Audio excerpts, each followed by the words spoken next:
Hi everyone, this is Saud Masud, and welcome to episode number 6 of the Saud Masud Podcast, where we share, learn, and grow together.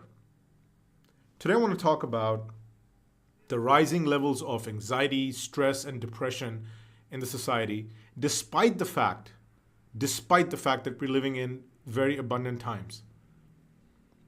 What do I mean by that? Well, if anyone of you has read this book, Factfulness by Hans Rosling, Factfulness, 10 Reasons We Are Wrong About the World and Why Things Are Better Than You Think. Now, the book has tons of really interesting facts, but let me just summarize some of them for you to just get a sense of how different our perception of the world is compared to the reality of the world we live in. For instance, I never knew that majority of the world lives in middle income, not low income countries. I didn't know that extreme poverty has not increased and, as a matter of fact, has been halved in the last 2 decades. I also didn't know that the number of deaths from natural disasters in the last 100 years has been halved. When you talk about children and education and health, 60% of the girls worldwide have been able to finish primary education. That is astounding. I didn't know that statistic.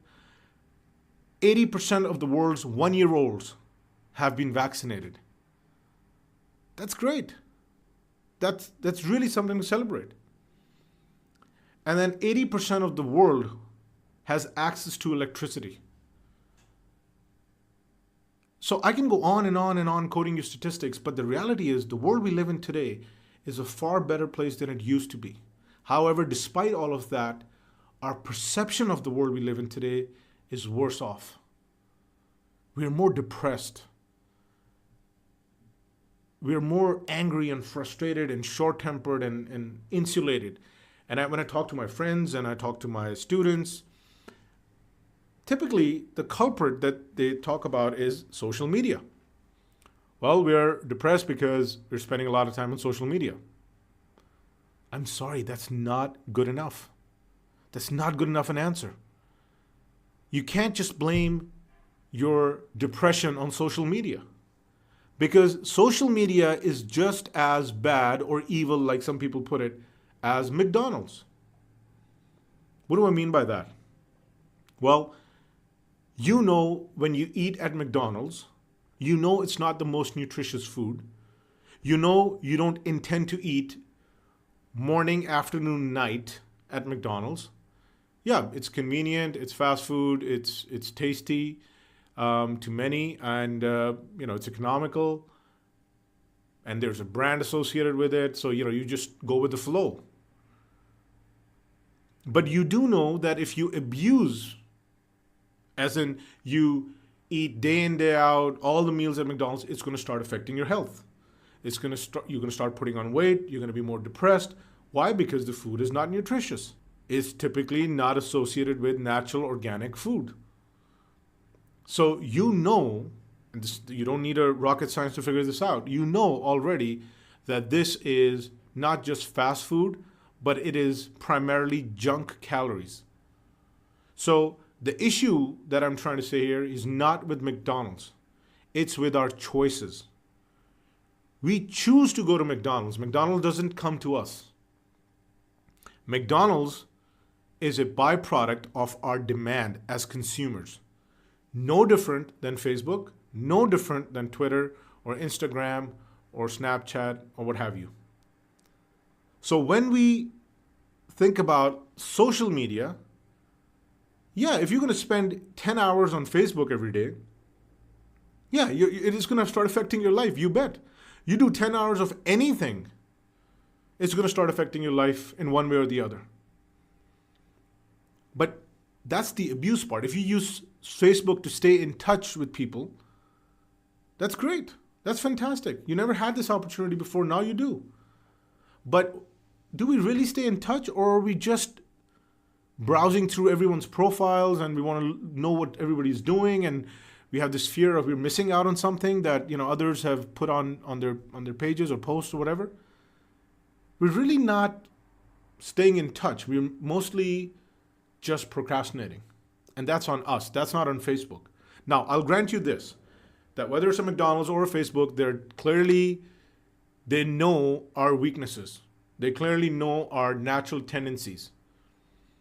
And in a free market, like the one we have, or at least the perception that we have, the choice is also free for the consumer.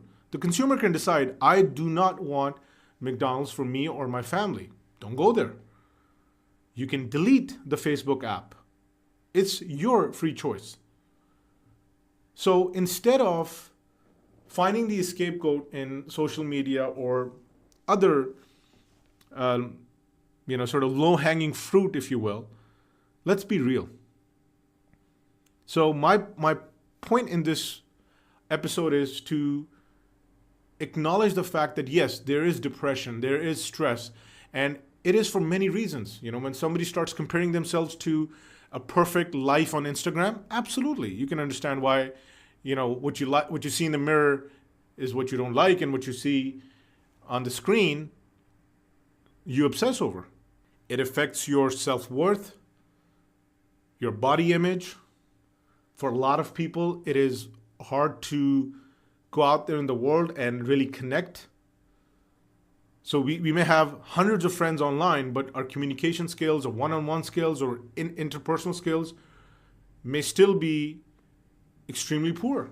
And I see this a lot. When I give these lectures at universities or I'm doing these seminars, I deal with hundreds, if not thousands, of young folks, youth out there who's struggling with just basic confidence.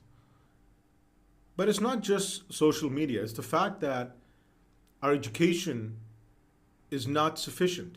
The skills we acquire in universities may not prepare us for the real world. So when we are unemployed, and clearly people who are unemployed have higher levels of depression and stress. They sleep differently. Their circadian rhythms are off. They sleep at a different time, wake up at a different time. They sleep when the world is awake. They're awake when the world is asleep. And not only just that there's a sense of rising unemployment and a concern about future where automation may wipe out 70% of the jobs. So what are all these young people going to do? There's this anxiety about that. Are we really prepared for the future? There's anxiety about that. But before we go far into the future, let's just look at the current. What we put in our mouths, the food that we eat, the way we sleep, and then the lack of physical activity. Just put these three things together. How can any human being be in a good place? Because we are clearly not moving enough. There's very little physical activity I see around me. It's not uncommon to see people signing up for gym memberships and not showing up. A gym owner told me one time that 15 to 20% of the people actually come and utilize the facilities, which is good business for him, but it's horrible business in terms of the user, because we are paying for something we never use. So who's to blame there? Wellness industry, fitness industry is booming, but a lot of that has to do with our lack of discipline. We lose weight, we gain weight. We lose weight, we gain weight. We're trying to look like something, we start something, we stop something. And this cycle just sort of endlessly carries on. Again, it's on us. It's not on the gym owners or the machines or the trends. We can't blame Hollywood or Bollywood or what have you. Remember, these industries are byproducts of our demand. So we need to be real. And really what I'm talking to is parents right now. Parents especially. Let's fix ourselves and fix our households.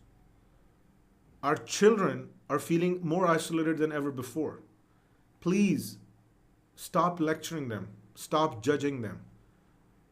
Talk to them more. Find excuses to talk to them. Go for a walk with them. Ask them of what their interests are. You've got to meet the kids where they are. the onus is on us, not on the kids. Primary responsibility is still ours. We are the grown-ups in the room, right? Please encourage exercise, outdoor activities. Kids are spending time in one room after the other room. It's chair or bed. Day in, day out. Either going to be sleeping or they're going to be sitting. They don't know what to do. They're like, everything's accessible. We just sit in a car, go to the university, sit in a chair, attend a class, sit back in a car, come back home, sit in our home, and or sleep in the bed or lay in the bed and just surf the web. So encourage activity, action. Also encourage personal development and book reading. Push them into exploring the world at their own pace. Reading is a very different medium than videos. I've talked about this, I think, in my previous episode. You've got to get them to understand their capacities and how you can improve yourself as a person, build resilience, be somebody of meaning and purpose, how to find that purpose, how to strive for that, how to really chase your dreams and be ready for all the dragons that are going to show up along the way. We've got to get our kids to think for themselves.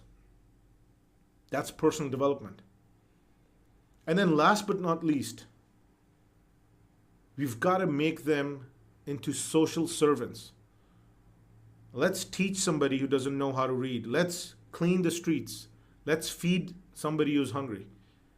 But till you're not in service of others, it's a life that is underlived, in my opinion at least.